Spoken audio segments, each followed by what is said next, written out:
Македонските транспортери 3 ден се на протест и онако што меѓу другото како дополнителна информација поточно во детали го слушнавте и во информативното издание на Тилма, со 7-дневни блокади се обидуваат да го кренат својот глас против одлуката на Европската унија за ограничување на нивниот престој на превозниците. Престојот на 90 дена вела дека новите правила ќе донесат поголеми трошоци, несигурна работа и директен удар врз екзистенцијата на илјадници семејства. Повеќе за ова од Сузана во продолжение.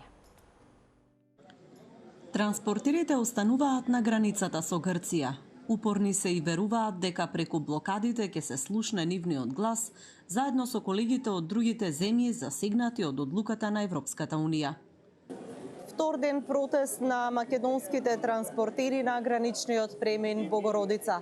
Од синоќа од 19 часот затворен е и преминот за влез во државата.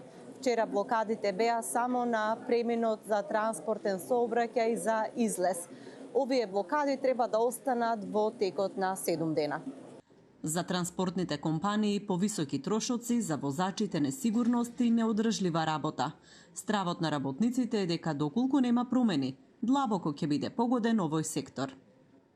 Ние како транспортери не сме криминалци, ние сме само транспортери кои транзитираат низ Европската унија и мислиме дека не е фер спрема нас да се понаша така како што е. Ако е кварлива роба, ако е ладнач, останува таму, значи штетите се огромни.